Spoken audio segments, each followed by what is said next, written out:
Bienvenue à Mortefontaine, au CERAM. Et on est là aujourd'hui parce qu'une nouvelle génération de 911 arrive. Et là, on a eu la chance de réunir toutes les générations. Donc ça fait 7 voitures différentes. Et c'est vraiment assez émouvant de les voir toutes ensemble. Et quelque part, ça nous aide à mieux comprendre les différences. Est-ce qu'il y a des choses qui vous ont surprise en voyant ces voitures toutes ensemble? Alors moi déjà, je pense que ce qui saute aux yeux, en effet, c'est l'évolution du gabarit de la 911 à travers les âges, puisqu'en presque 50 ans, on a l'impression d'avoir une échelle qui a quasiment doublé de volume. Donc ça, c'est vraiment assez surréaliste. Et puis, il y a la 96 qui est quand même un peu le vilain petit canard avec ses phares un peu étranges. J'ai toujours du mal à accrocher. Mais l'essentiel, je dirais, est là. C'est que ça conserve quand même cette philosophie vraiment GT qui, à travers les âges, continue à perdurer. Bon, en termes de performance, on ne va pas se cacher, ça n'a plus rien à voir entre la fameuse 2 litres 2 et la Carrera T. C'est le jour et la nuit. Laurent, peut-être un avis là-dessus? Ce que je remarque comme toi, une énorme différence en termes de performance. J'ai été très surpris en reprenant la 996 de l'accélération assez relative par rapport aux avions de chasse que Porsche nous fait aujourd'hui. Ce que je remarque aussi, indépendamment de l'aspect des performances, c'est les sensations. Je trouve que dans les anciennes 911, il y avait beaucoup plus de sensations mécaniques. Et finalement, ça rendait les voitures plus sympas qu'elles ne sont aujourd'hui. Robert ? Alors, ce qui est pratique, c'est qu'elle s'appelle toujours pareil, mais ce n'est pas du tout la même voiture quand même, il faut bien l'avouer. Avec toujours la même idée au départ, une GT, une voiture dont on peut se servir tous les jours, et qui par ailleurs est parmi les voitures les plus efficaces quand on se mêle d'accélérer et de rouler vite avec. On a vu arriver successivement toute une série d'évolutions de l'automobile en général, pas seulement dans la 911, que Porsche a intégré. Et on voit donc, en passant d'une voiture à l'autre, les lubies des normes de crash test, par exemple, qui interviennent avec la deuxième génération. Les joies de la finesse aérodynamique, ça c'est pour la troisième et ainsi de suite. Le passage au refroidissement par eau, l'arrivée de l'électronique. Donc on a toujours une 911 et elles sont aussi différentes que peuvent l'être une Dauphine et une Mégane, par exemple.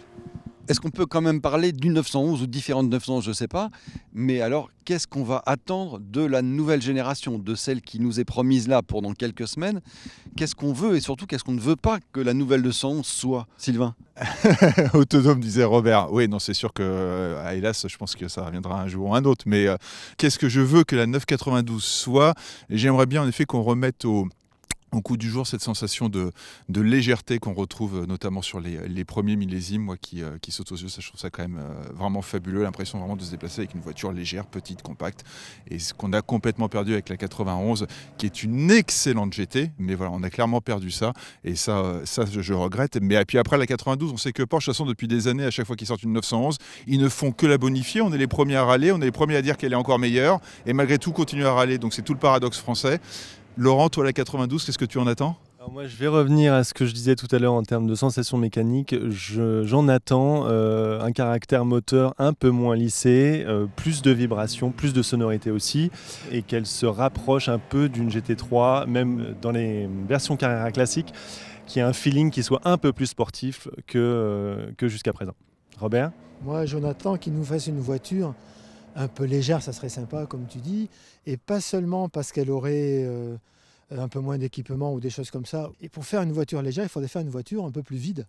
C'est-à-dire quand on monte dans les anciennes, on se rend compte qu'il n'y a pas de mobilier, on n'a pas grand-chose entre le volant et les roues et la route. Alors la voiture est très efficace, mais remonter dans une très très ancienne, celles qui sont presque aussi vieilles que moi, c'est quand même encore une grande émotion. Bon, moi je suis un peu dans votre sens, c'est-à-dire effectivement la légèreté, la compacité, c'est ce qui m'avait choqué quand la 991 était sortie, c'est sa taille vraiment.